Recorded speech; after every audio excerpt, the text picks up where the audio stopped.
An overbearing police officer bullies an elderly black woman, unaware that Mike Tyson is watching. The tension is rising. Subscribe and hit the notification bell so you don't miss what happens next. And let us know in the comments where you're tuning in from. Mildred's Diner, a relic of a bygone era, sat along the bustling highway, its flickering neon sign beckoning weary travelers. It was a classic slice of Americana, a place where truckers stopped for strong coffee, families took breaks from long road trips, and locals gathered to reminisce about simpler times. Inside, red leather booths, polished chrome accents, and a softly humming jukebox set a warm, familiar scene. The rich aroma of sizzling bacon, fresh brewed coffee, and a hint of grease filled the air, wrapping the diner in a comforting embrace. On this quiet afternoon, Mrs. Ruth, a dignified elderly black woman, sat by the window, sipping her Earl Grey tea and savoring a slice of peach pie. She had lived through decades of struggle, witnessing the best and worst of humanity. Yet, despite everything, she carried herself with grace.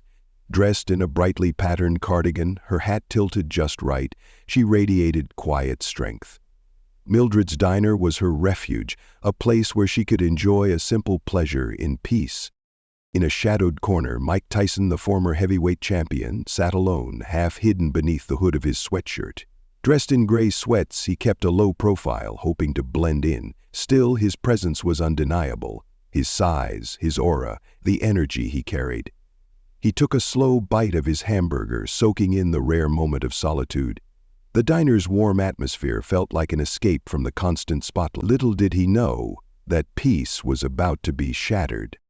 The quiet hum of conversation came to an abrupt halt as the front door swung open with a harsh jingle. It wasn't a group of bikers or a road-weary family. It was a police officer. His mere presence sucked the air from the room. Tall and broad-shouldered, his crisp uniform only added to his imposing figure. His badge gleamed, but his eyes were what truly sent a chill down the spine. Cold, calculating, filled with an unspoken threat. Beneath his professional demeanor lurked something sinister, something that made it clear he wasn't here to serve and protect. He was here to intimidate. His name was Officer Davies, and his reputation preceded him. Whispers followed him wherever he went. Stories of his abuse of power, murmurs of his habit of targeting minorities. Official complaints had been filed, but they never seemed to stick. He was the kind of cop who knew how to manipulate the system, how to twist the narrative just enough to get away with his actions. As he stepped into Mildred's Diner, his cold, watchful eyes scanned the room, searching for a target. Conversations trailed off. Smiles froze mid-motion. Forks paused halfway to mouths. The air in the diner, once filled with warmth and idle chatter, turned stifling, thick with an unspoken tension. It was as if a storm had rolled in, dark and foreboding, ready to break at any moment. Mrs. Ruth, despite her age, was no stranger to men like Davies. She had lived through too much to be easily rattled. She had seen their type in every uniform, men who wore power like a badge of honor, who thrived on intimidation. But when his piercing gaze locked onto her, a chill spread through her bones. This wasn't just routine police scrutiny. It was something deeper, something uglier. She knew that look. It was the same look she had seen in the eyes of men who had tried to silence voices like hers. Davies moved toward her, his boots striking the floor with purpose, each step an unspoken warning. The air seemed to shift, the diner growing even smaller under his imposing presence. He came to a stop beside her table, his shadow swallowing her whole. A smile tugged at his lips, but it was all wrong, forced, insincere, laced with something that made her skin crawl. "Afternoon, ma'am," he said, his voice slick with an artificial sweetness. "What are we up to here?" Mrs. Ruth lifted her chin slightly, forcing herself to meet his gaze. Her heart pounded, but her voice remained steady. "Just having some tea, officer." Davies leaned in, his breath thick with cheap aftershave and a hint of stale coffee. "That so?" he murmured, tilting his head. His eyes flickered to the untouched crust of her peach pie, the delicate porcelain teacup cradled in her wrinkled hands. "You sure you ain't up to something else?" The implication stung. The shame crept up her cheeks, unbidden but familiar. "I ain't doing nothing wrong," she said firmly, her voice carrying more strength than she felt. "I have as much right to be here as anyone else." "Oh, I don't know," Davies mused, drumming his fingers against his belt. His badge gleamed under the diner's fluorescent lights. "I see all kinds of things happen in places like this. Maybe you've got a little business going on. Or maybe there's something in that purse of yours I should know about." Mrs. Ruth's stomach twisted. She knew this game. Humiliation disguised as procedure. Intimidation masked as duty. She had seen it play out time and time again, had watched men like him bend the rules in their favor. "Mind showing me some ID?" Davies asked casually, though his tone carried the weight of a demand. "Just want to make sure you don't have any outstanding warrants." The blood drained from Mrs. Ruth's face. A deep, simmering anger bubbled beneath her ribs, but her hands remained steady as she reached for her purse. Her fingers trembled slightly as she pulled out her wallet. "I ain't done nothing wrong," she mumbled, but her voice was barely above a whisper, drowned out by the blood rushing in her ears. The wallet fell open in her hands, spilling out fragments of her life, family photos creased and well-loved, a few old receipts, worn membership cards to places she had visited in happier times. Davies' lips curled as he plucked a photo from the pile. A younger Mrs. Ruth in a maid's uniform, her smile proud despite the apron tied around her waist. He held it up, examining it like an artifact of little value. He mused, his voice thick with mockery. "Ruth Mae Johnson. You live in a real interesting part of town, Mrs. Johnson." His tone made her name sound like an insult, his pause before interesting, dripping with condescension. He flicked the photo back onto the table, watching as it landed among the scattered pieces of her life. "You care to explain," he continued, his voice now a slow drawl, "what a woman your age is doing in a place like this, at this hour?" The insult hit its mark. Mrs. Ruth clenched her jaw, swallowing back the bitter taste of humiliation. She had learned long ago how to endure, how to suppress the sting of words designed to make her feel small. But this time, something inside her refused to stay silent. "I stopped in for a cup of tea, officer," she said, her voice firm despite the way her fingers gripped the edge of the table. "I got a right to." The diner was silent, the weight of the moment pressing against every onlooker. Some stared at their plates, unwilling to meet her gaze. Others watched in uneasy anticipation, their breath held, waiting to see how this confrontation would unfold. In the dimly lit corner of the diner, a pair of sharp, narrowed eyes had been watching. Mike Tyson, hidden beneath the shadow of his hoodie, had taken in every word, every movement. He had seen men like Davies before, bullies who wielded authority like a weapon, men who fed off the fear they instilled in others. And he had seen enough. His jaw tightened, his fingers curling into fists beneath the table. The peaceful moment he had sought in this diner was gone, shattered by the unmistakable stench of injustice. The air in Mildred's diner was thick, heavy with something unsaid, something about to erupt. Davies, emboldened by Mrs. Ruth's defiance, straightened his posture, puffing out his chest. He was enjoying this, relishing the way her voice trembled beneath her strength.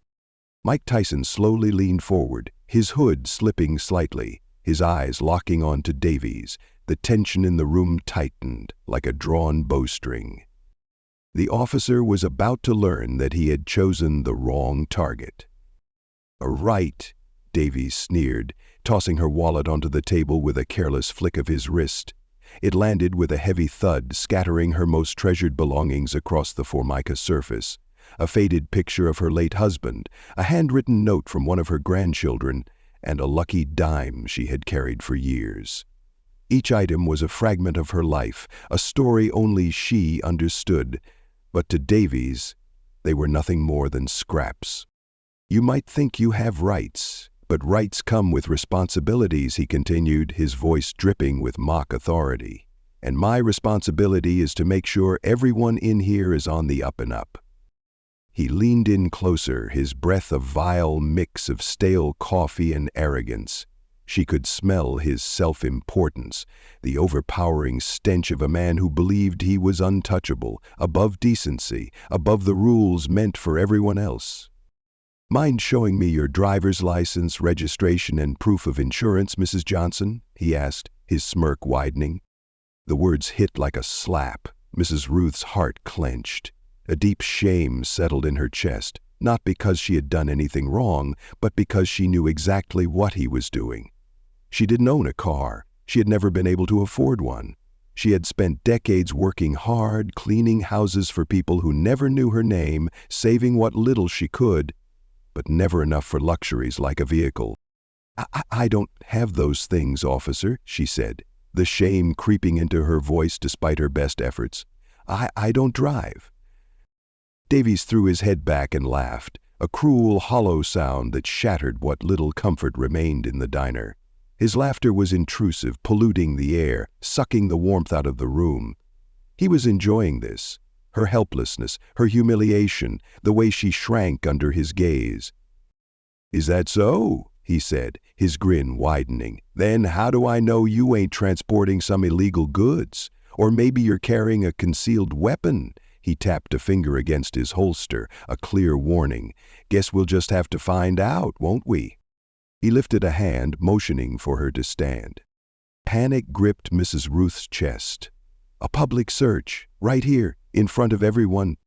"No," she whispered, then forced her voice louder. "I object." She clutched the edge of the table as if holding on for dear life. "You got no reason to search me. I ain't done nothing wrong." Davy's eyes darkened with something sinister, a cruel delight at her resistance. He wanted her to fight back, wanted an excuse to escalate. "I don't need a reason," he said, his voice low and taunting. "I'm the law, and I'm saying I want to search you. So get on your feet, Mrs. Johnson, or I'm going to make things a whole lot harder on you." Tears welled in Mrs. Ruth's eyes before she could stop them. Hot streaks ran down the deep lines of her face, each tear carrying decades of exhaustion, fear, and anger. She had endured so much in her life: segregation, discrimination, a world that had never been kind to her. And now, in the twilight of her years, she was being stripped of her dignity once more. This wasn't about law enforcement. This was about power. He was making a spectacle of her, reducing her to something small, something weak, something he could control. She could feel the eyes of everyone around her. The shame burned, not just from Davy's words, but from the silence of the people in the diner. Some turned away, pretending not to see. Others watched with unease, trapped between their conscience and their fear. Behind the counter, the waitress stood frozen, her hands clenched so tightly around a rag that her knuckles turned white. She wanted to speak up, to say something, anything, but the fear of what might happen kept her rooted in place. She knew that standing up for Mrs. Ruth would make her the next target. The only sounds in the diner were the faint hum of the jukebox and Mrs. Ruth's ragged breathing. But in the corner, Mike Tyson sat still as stone. His silence was suffocating, pressing into his chest like a weight he couldn't ignore. The injustice unfolding before him sent a wave of heat through his veins. He had seen this kind of abuse before. Bullies in uniform. Men who mistook authority for the right to oppress. The memories came flooding back. He remembered being a boy, powerless, watching the world beat down people who looked like him. He had felt this helplessness before, this rage, this burning need to do something. His fists clenched under the table, his knuckles turning bone white. He watched as Mrs. Ruth trembled beneath Davy's gaze, saw the way her hands shook as she reached for the scattered pieces of her life. She had spent decades surviving in a world that had never been fair to her, and now she was being treated like a criminal for existing. No, Mike had seen enough. The air in the diner was thick, suffocating, on the verge of eruption. Davies, sensing victory, smirked and reached for Mrs. Ruth's arm. But before he could lay a hand on her, a deep, rumbling voice cut through the tension like a blade. "That's enough. The entire diner froze. Davies turned, his face twisting in irritation. The smirk faltered slightly as his gaze met the shadowed figure in the corner. Mike Tyson stood, the chair scraping against the floor as he rose to his full height. His hood fell back slightly, revealing the unmistakable presence of a man who had spent his life fighting battles, both in the ring and out. His expression was unreadable, but his eyes burned with quiet fury. "You don't want to do this," Mike said, his voice even, steady. But there was an unspoken warning beneath it. The entire diner held its breath. For the first time since he walked in, Officer Davies hesitated. In the dimly lit corner of Mildred's diner, Mike Tyson sat in silence, but inside a storm raged. The blatant racism, the abuse of power, the sheer helplessness in Mrs. Ruth's eyes. It was too much. He had spent his whole life learning to control his anger, to keep the fire within him from consuming everything in its path. But this was different. He remembered the times he had been treated unfairly, the times he had felt powerless as authority figures looked down on him, dismissed him, tried to break him. He saw his mother's face in his mind, the strength she had carried, the quiet dignity in the face of injustice. She had taught him to stand tall, to never let fear dictate his actions, and right now, sitting still felt like a betrayal of everything he had learned. His hands clenched into fists, his knuckles turning white under the soft glow of the diner lights. His heartbeat pounded in his ears. The tide of injustice had risen too high, and it was about to break. Then, with slow, deliberate intent, he stood up. The wooden chair scraped against the floor, the sharp sound cutting through the thick silence. Every pair of eyes in the diner snapped toward him. The air was so tense it felt suffocating, as if the walls themselves were holding their breath. Even Davies, who had been reveling in Mrs. Ruth's fear, turned sharply, his face twisting with anger and surprise. He wasn't used to being challenged, especially not in front of an audience. "What the hell do you think you're doing?" Davis growled, his voice laced with warning, a rumble meant to intimidate. "Sit down and mind your own damn business." He had dealt with men like this before, self-righteous types who thought they could meddle in his work.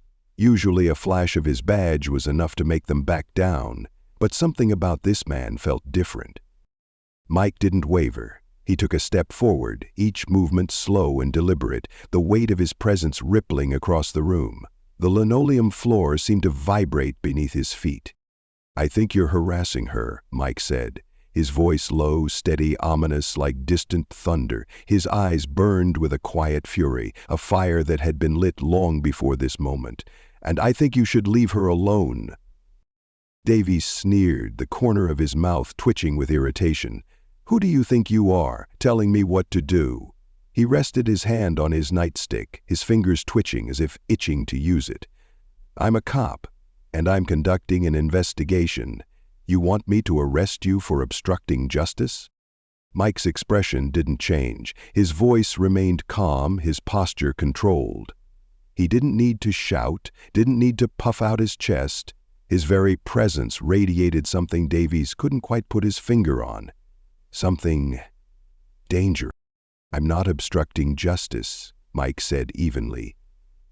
"I'm stopping you from bullying an old woman who's done nothing wrong."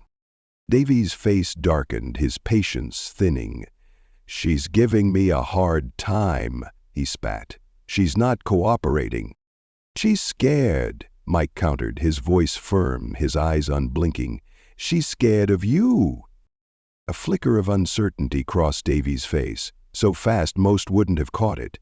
The confidence in Mike's words unsettled him. For the first time he felt something shift, like maybe he wasn't the one in control anymore. He forced a laugh, but there was a nervous edge to it now. "Look, I don't want any trouble," Davies said, his voice lowering, trying to regain his grip on the situation. "Just walk away, and I'll forget this ever happened." Mike didn't move. The entire diner watched in stillness, waiting to see what would happen next. "I'm not walking away," Mike said, his voice steady, his eyes locked onto Davies with unwavering resolve. "I'm not walking away until you leave her alone." Davy's expression darkened, his face twisting with irritation. He wasn't used to this, wasn't used to being challenged, wasn't used to anyone questioning his authority.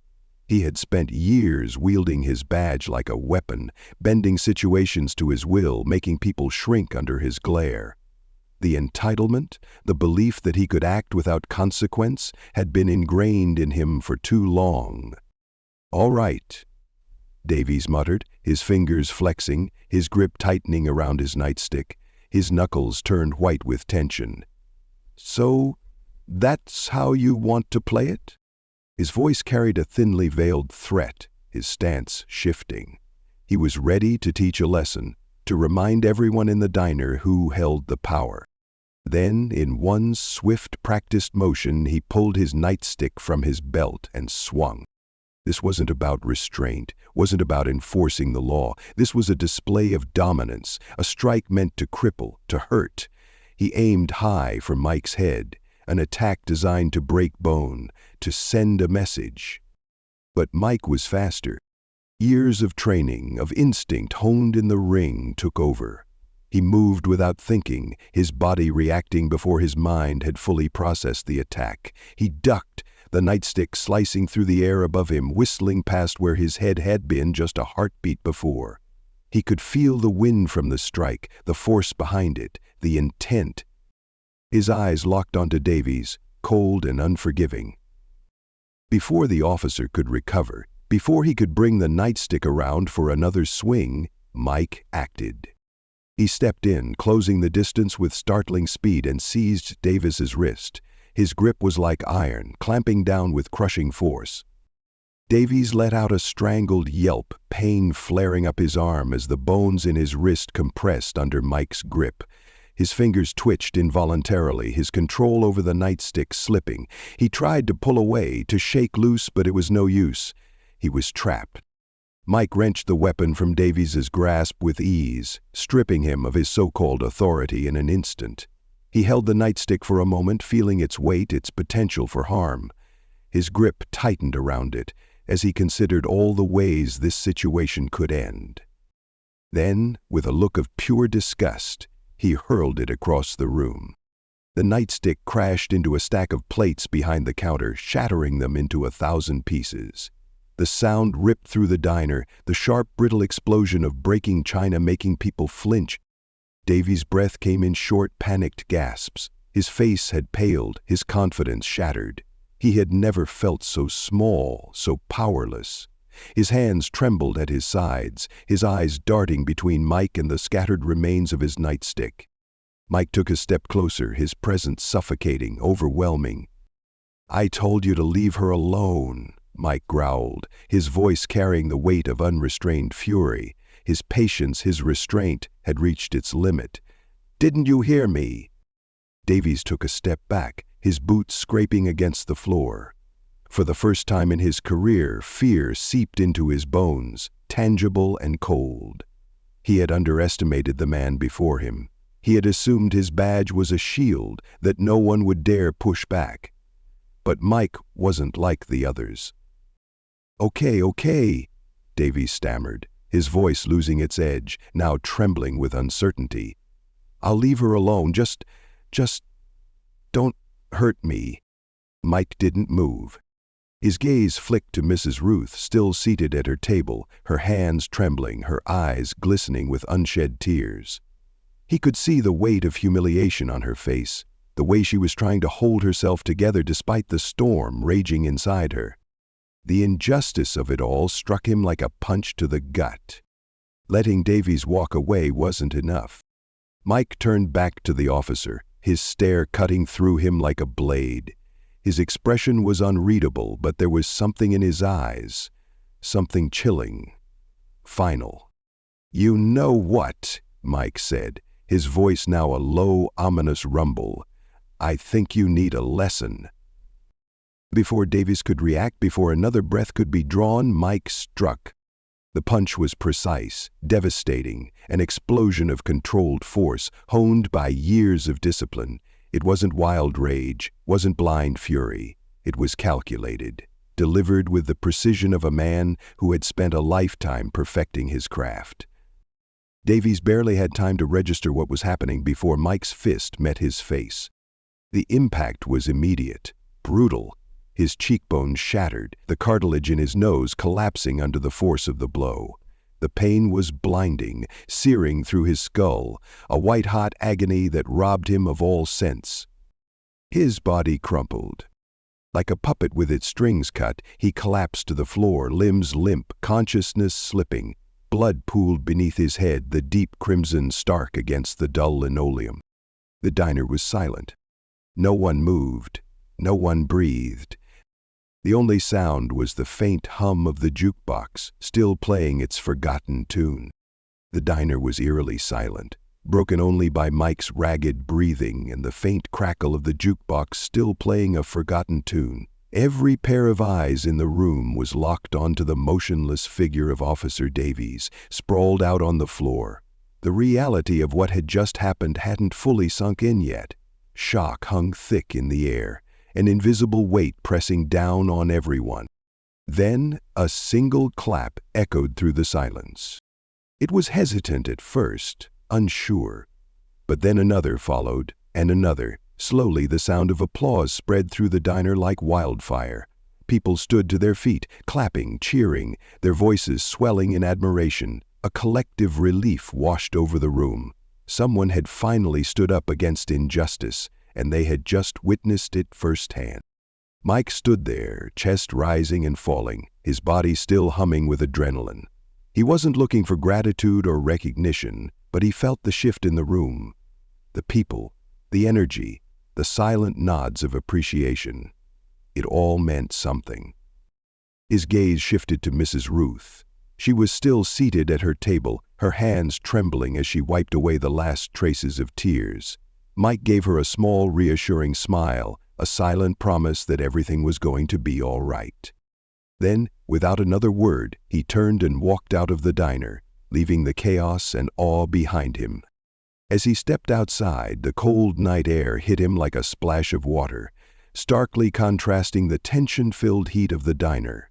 He inhaled deeply, trying to steady the residual fire that still burned in his veins. And then he heard them police sirens. Their wailing cries cut through the stillness of the night, growing louder, closer. He knew what that meant. Trouble was coming. There would be consequences. But as he stood there staring into the darkness, he felt no fear, no regret. He had done what was right. No matter what happened next, he could live with that. The neon glow of Mildred's diner cast long, flickering shadows across the parking lot as Mike took slow, deliberate steps toward his car, an old, unremarkable SUV that blended into the night. He didn't rush. There was no point. Then a soft voice called out behind him. "Mr. Tyson?" He turned to see Mrs. Ruth standing in the doorway, wrapped in a thin coat. The fluorescent light from the diner illuminated her delicate features. Her face was still flushed, her eyes still watery, but there was something different now. A quiet peace, a gratitude so deep it didn't need words. She took a hesitant step forward. "I just wanted to say, thank you," she said, her voice barely above a whisper. "What you did in there, it was so brave. I don't know what would have happened if you hadn't been there." Mike shook his head slightly, a humble gesture. "It was nothing, ma'am," he said. "Nobody deserves to be treated like that." Mrs. Ruth studied him for a moment, her sharp, knowing eyes seeing beyond the hardened exterior. "But you risked yourself for me," she insisted. "You didn't have to do that. You could have walked away." Mike gave her a small, sad smile. "I couldn't," he admitted. "I've been in your position before. I know what it's like to be bullied, to be put down. I couldn't sit back and watch it happen to you." A silence passed between them. Not awkward, not forced, but filled with something deep and unspoken. Then Mrs. Ruth reached out, her small, trembling hand taking his in a firm grasp. "You're a good man, Mike Tyson," she said, her voice steady now, filled with certainty. "Don't you ever forget that." Mike swallowed hard, emotion tightening in his throat. He had heard praise before, cheers from crowds, applause from thousands, but this was different. This wasn't about a fight, wasn't about victory. This was real. "I should be thanking you," he murmured. "You reminded me of the kind of person I want to be." She smiled, warm and understanding. For a moment they stood there, bound by the weight of what had just happened, by the truth of it all. Then the sirens grew louder, piercing through the quiet. "I guess I should get going," Mike said, gently pulling his hand from hers. "They might want to have a word with me." Mrs. Ruth nodded, her expression shifting to one of quiet concern. "Please be careful, Mike." "I will." He gave her one last nod before turning back to his car. He climbed in, started the engine, and pulled out of the lot. As he drove down the highway, the flashing red and blue lights reflected in his rearview mirror, illuminating the road ahead. He knew this wasn't over. But he had done the right thing. And that was all that mattered. "I understand," Mrs. Ruth said softly. "Please be careful, Mike Tyson." "I will," he assured her. His voice was steady, but there was something in his eyes, an understanding, a quiet acknowledgement of what was coming next. With a final nod, he turned and walked toward his car. The old SUV sat in the dim glow of the diner's neon lights, a stark contrast to the chaos inside. He opened the door, slid into the driver's seat, and started the engine. The hum of the motor filled the otherwise silent parking lot. Before pulling away, he glanced back one last time. Mrs. Ruth was still standing in the doorway, her thin coat wrapped around her shoulders. Her face, lined with years of wisdom and resilience, now held a small, peaceful smile. Mike nodded to her, a silent farewell, then backed out of the parking lot. His headlights cut through the darkness as he merged onto the highway. He didn't know what lay ahead, but that didn't matter. He had done what was right. And that was enough. As his taillights disappeared down the road, the night erupted with flashing red and blue lights. 2 police cruisers screeched into the parking lot of Mildred's diner, tires skidding against the pavement. Doors flew open and officers stormed out, weapons drawn, their faces hardened with urgency. They rushed inside, their presence casting a shadow over the stunned patrons. The diner, once filled with warmth and nostalgia, was now consumed by tension. Davies lay sprawled on the floor, unconscious, his face bloodied and swollen. The pool of blood beneath his head was a stark contrast against the dull linoleum. The customers whispered in hushed voices, recounting every moment of the altercation, pointing toward the empty doorway where Mike had stood just minutes before. The waitress, still shaken, attempted to clean up the shattered glass, her hands trembling. The officers quickly took control, assessing the scene. One of them pressed a radio to his shoulder. "We need an ambulance at Mildred's diner. Officer down." Another officer turned to the crowd. "What happened here?" The patrons hesitated. Then an older man in a flannel shirt cleared his throat. "That cop was hassling the lady," he said, motioning toward Mrs. Ruth's empty table. "Harassing her, humiliating her," Tyson stepped in. He did what any decent man would have done. More voices chimed in. "Davies had it coming," someone muttered. "He was out of line," another agreed. The officers exchanged glances. The story was forming, the pieces falling into place. It wasn't just a case of assaulting a police officer. It was something bigger. They knew Davies had a reputation. They had heard the whispers, the complaints, but none of that changed the fact that their job was to enforce the law. And right now that meant finding Mike Tyson. Meanwhile, in her small home just a few blocks away, Mrs. Ruth sat at her kitchen table, brewing another cup of tea. Her hands still trembled slightly, but her heart was full of gratitude. She had seen the worst of humanity tonight, but she had also seen the best. He had witnessed both abuse of power and prejudice, but she had also seen kindness and courage. As she stirred her tea, she knew that what had happened at Mildred's diner wouldn't stay a secret for long. People would talk. They would share the story of the boxer who had stood up for an elderly woman when no one else would. And she hoped, prayed, that his actions would inspire others. That the next time someone saw injustice, They wouldn't just look away. As she took a sip of her tea, she let out a deep breath. For the first time in a long while, she felt at peace. Back at Mildred's diner, the officers finished taking statements. The ambulance had arrived and paramedics worked to stabilize Davy. The lead officer turned to his team. "We need to bring Tyson in." The search had begun. But Mike was already miles away, his SUV cutting through the darkness. He could still hear the distant wail of sirens, but he kept his hands steady on the wheel. He knew they were coming for him, but he had no regrets. He had done what was right, and whatever happened next, he was ready. Mike shrugged, trying to downplay the situation. "It was nothing, ma'am. Nobody deserves to be treated like that." Mrs. Ruth's eyes softened, but there was still a weight behind them, an understanding of the risk he had taken. "But you put yourself in danger for me," she said, her voice filled with emotion. "You didn't have to do that. You could have walked away." Mike gave her a small, sad smile. "I couldn't," he admitted. "I've been in your position before. I know what it's like to be bullied, to be put down. I couldn't just sit back and let it happen to you." She stepped closer, her small, trembling hand reaching for his. When she took it, her grip was firm despite the unsteadiness in her fingers. "You're a good man, Mike Tyson," she said with quiet certainty. "Don't you ever forget that." A lump formed in Mike's throat.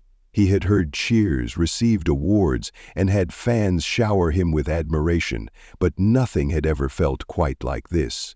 Mrs. Ruth's words, spoken with such honesty, struck something deep inside him. "I should be thanking you," he said, his voice low. "You reminded me of the kind of person I want to be." They shared a quiet moment, a silent understanding passing between them. No more words needed to be spoken. Then, in the distance, the wail of sirens grew louder, slicing through the night air. "I guess I should get going," Mike said, gently releasing her hand. "They might want to have a word with me." Mrs. Ruth exhaled, worry flashing in her eyes. "I understand," she said. "Please be careful, Mike Tyson." "I will," he assured her. With one last nod, he turned and walked to his car. The old SUV sat under the flickering glow of the diner's neon lights. He slid inside, started the engine, and hesitated for a moment. Looking back through the windshield, he saw Mrs. Ruth still standing in the doorway, her thin coat wrapped tightly around her. Though her face was lined with exhaustion, she managed a small smile. Mike nodded in return, then backed out of the parking lot. As he merged onto the highway, his headlights cut through the darkness. He had no idea what lay ahead, but he wasn't afraid. He had done what was right, and that was all that mattered. Just as he disappeared down the road, 2 police cruisers came screeching into the parking lot of Mildred's diner. Tires skidded against the pavement as officers piled out, weapons at the ready.